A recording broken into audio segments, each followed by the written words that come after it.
अस्सलाम वालेकुम students, welcome to the master learners. उम्मीद करती हूँ कि आप सब खैरियत से होंगे। आज मैं आपको करवा रही हूँ 9th क्लास की मैथ्स का unit number 1 which is matrices and determinants. Exercise 1.1 का फर्स्ट क्वेश्चन है, find the order of the following matrices. Students, किसी भी एक्सरसाइज को स्टार्ट करने से पहले ज़रूरी है कि आप उस एक्सरसाइज की रिलेटेड डेफिनेशंस को जान लें।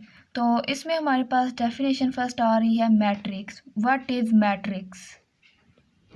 अ set of numbers arranged in a row and column and enclosed by bracket. किसी भी नंबर्स का ऐसा सेट जो कि रोज़ और कॉलम पर मुश्तमिल हो और ब्रैकेट में क्लोज्ड हो, उसको हम कहते हैं मैट्रिक्स। एग्जाम्पल आप देख सकते हैं। और जो भी सेट होगा वो किसी भी ऑर्डर का हो सकता है, लाइक 3/3, 2/3, कोई भी हम सेट ले सकते हैं। तो आगे अब आप सोचेंगे कि रो एंड कॉलम क्या होता है। तो रो बेसिकली क्या है? In matrix A the entries presented in horizontal way are called row. मतलब कि किसी भी मैट्रिक्स में हॉरिजेंटल वे में प्रेजेंट की गई एंट्रीज को हम रो कहते हैं। फॉर एग्ज़ाम्पल, मैट्रिक्स ए हमारे पास है 1 2 0 3 5 एंड 4। इसमें ये हॉरिजेंटल रो में प्रेजेंट की गई ये हमारे पास होती हैं एंट्रीज। इनको हम क्या बोलेंगे? रो।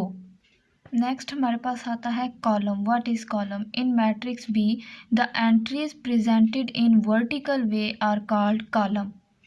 मतलब कि किसी भी मैट्रिक्स में वर्टिकल वे में प्रेजेंट की गई एंट्रीज को हम कॉलम कहते हैं।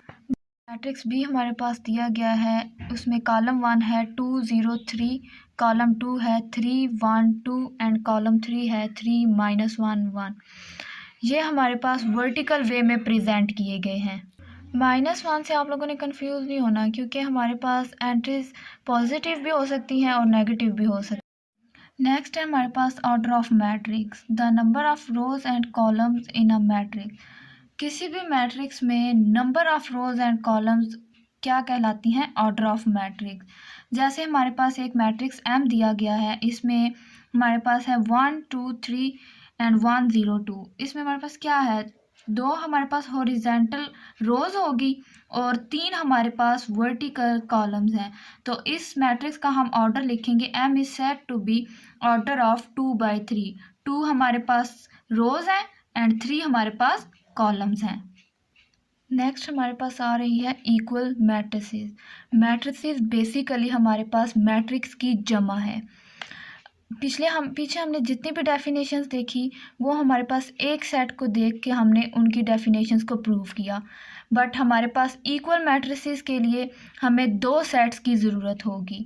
जैसा कि let A and B two matrices, then A is said to be equal to B and denoted by A equals to B.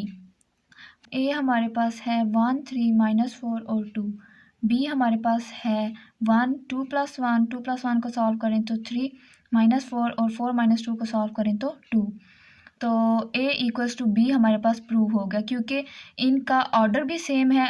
ए का ऑर्डर है 2/2 और बी का ऑर्डर है 2/2 और इनकी एंट्रीज भी सेम है, तो इसलिए ये ए इक्वल्स टू बी हुआ। और अगर हम इसकी दूसरी एग्जांपल देखें तो इसमें एल हमारे पास है 2 3 -1 और 2, जबकि एम हमारे पास है 2 3 -1 और -2। इन दोनों का ऑर्डर तो सेम है, एल भी हमारे पास 2/2 है और एम भी हमारे पास 2/2 है, लेकिन इनकी एंट्रीज हमारे पास सेम नहीं है। आप देख सकते हैं कि सेकंड रो की जो एंट्री है एल की और एम की जो सेकंड रो की एंट्री है, ये दोनों डिफरेंट है, इधर 2 है और इधर -2 है, तो इसलिए L not equals to M होगा। अब हम एक्सरसाइज की तरफ मूव करते हैं। तो इसमें हमारे पास फर्स्ट क्वेश्चन है, find the order of the following matrices. A हमारे पास एक मैट्रिक्स दिया गया है जिसका हमारे पास है 2 3 -5 और 6। तो अब हमने क्या करना है? इसका ऑर्डर फाइंड करना है। ऑर्डर के लिए स्टूडेंट्स मैंने आपको पीछे डेफिनेशन में बता दिया है कि ऑर्डर के लिए हम क्या देखते हैं? Number of rows and columns को देखते हैं। तो इसमें हमारे पास नंबर ऑफ़ रोज़ क्या है? 2 है। ये हमारे पास 2 नंबर ऑफ़ रोज़ होगी और ये हमारे पास 2 क्या हैं? Number of columns. तो इसका ऑर्डर क्या बनेगा, 2/2। 2/2 का इसका हमारे पास ऑर्डर बनेगा। एक और क्वेश्चन है हमारे पास जिसका मैट्रिक्स बी है 2 और 4। अब हमने इसका ऑर्डर फाइंड करना है। तो इसमें हमारे पास स्टूडेंट्स एक इसकी रो बन रही है और 2 इसके हमारे पास कॉलम बन रहे हैं। ओके स्टूडेंट्स, तो इसका ऑर्डर हमारे पास क्या होगा, 1/2। 1/2 इसका ऑर्डर हो जाएगा क्योंकि एक हमारे पास रो है और 2 हमारे पास कॉलम है। क्वेश्चन नंबर 1 के रिमेनिंग क्वेश्चंस आप खुद सॉल्व करने की कोशिश करें। अगर आपको कोई मुश्किल पेश आती है तो कमेंट सेक्शन में कमेंट करके बताएं, मैं आपके डाउट्स इंशाल्लाह ज़रूर क्लियर करूंगी। क्वेश्चन नंबर 2 की तरफ मूव करते हैं। वो है which of the following matrices are equal, कि दिए गए मैट्रिसेस में से आपने बताना है कि कौन से मैट्रिसेस इक्वल हैं। मैट्रिक्स ए है हमारे पास 2 और 6। बी मैट्रिक्स को अगर हम सॉल्व करें तो वो हमारे पास आएगा 3 - 1 2, 3 + 3 6, मतलब ए इक्वल्स टू बी। अगर हम सी वाले मैट्रिक्स को सॉल्व करें तो वो हमारे पास आएगा 2 + 2 4, 2 - 2 0, 2 + 4 6 और 2 + 0 2। अब देखें तो हमारे पास जो डी मैट्रिक्स है वो भी हमारे पास है 4 0 6 और 2, लिहाजा सी इक्वल्स टू डी।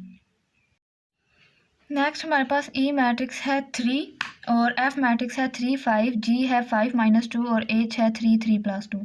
जी को अगर हम सॉल्व करें तो 5 - 2 आ जाएगा 3 और एच को सॉल्व करें तो वो आ जाएगा 3 और 3 + 2 आ जाएगा 5।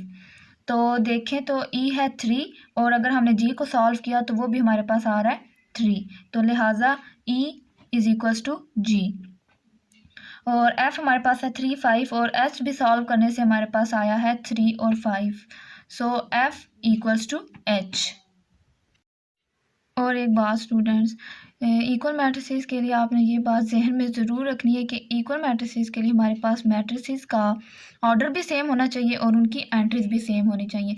ये नहीं हो कि ए अगर हमारे पास आ रहा है 2 3 -5 और 6, इसका ऑर्डर हमारे पास क्या बन रहा है, 2/2 का।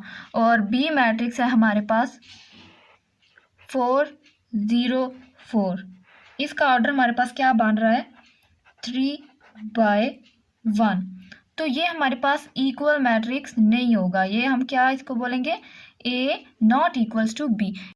नेक्स्ट क्वेश्चन है हमारे पास question number 3, find the values of A B C and D which satisfy the equation, कि ए बी सी और डी की वैल्यूज फाइंड करें जो इस इक्वेशन को सेटिस्फाई करें। ए बी सी और डी की जगह हम लोग उनकी वैल्यूज़ पुट करके देखेंगे कि क्या आंसर आता है। फॉर एग्ज़ाम्पल हम लिख लेते हैं a + c इक्वल्स टू 0। अब ये मैंने a + c इक्वल्स टू 0 क्यों लिखा, क्योंकि पिछले क्वेश्चंस में हमने देखा है कि एक मैट्रिक्स की एंट्रीज दूसरे मैट्रिक्स की एंट्रीज के इक्वल होती हैं, तो इसलिए हम a + c इक्वल्स टू 0 कर लेंगे।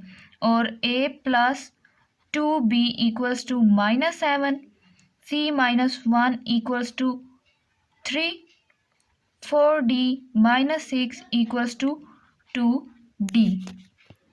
इसको हम इक्वेशन 1 कह देंगे, इसको इक्वेशन 2, ये इक्वेशन 3 एंड ये इक्वेशन 4। इन इक्वेशंस को आप सॉल्व करने की तरफ आते हैं। तो पहली इक्वेशन है a + c इक्वल्स टू 0। इसको हम सॉल्व नहीं कर सकते क्योंकि हमारे पास ना a की वैल्यू है और ना हमारे पास c की वैल्यू है। अगर हम b की तरफ आएँ तो वो है a + 2b is equals to -7।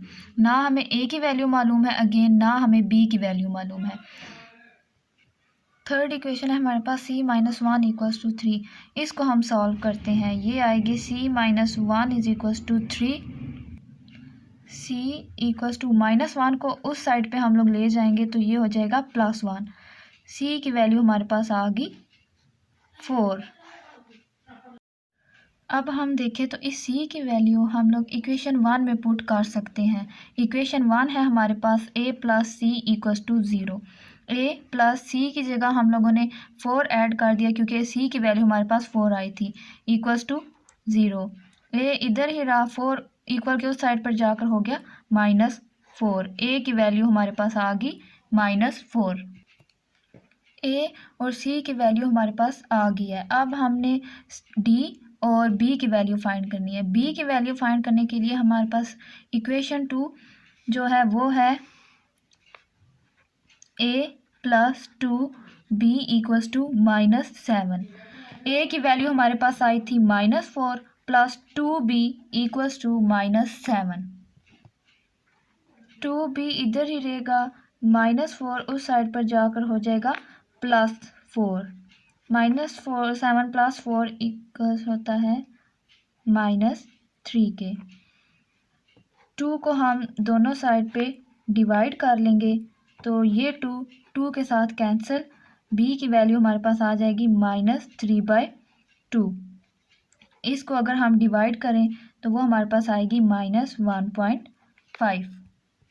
b की वैल्यू हमारे पास आ गई -1.5। अब हमारे पास रह गया d की वैल्यू फाइंड करने के लिए।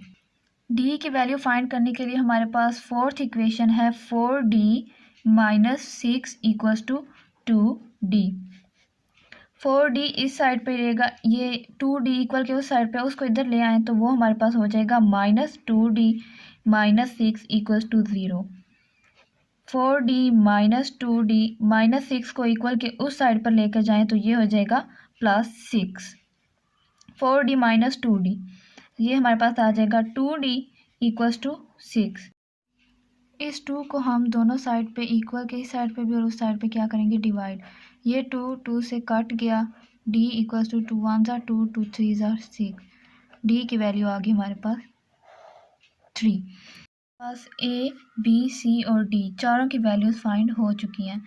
तो यहाँ पर आपकी एक्सरसाइज 1.1 कंप्लीट होती है। Thank you so much.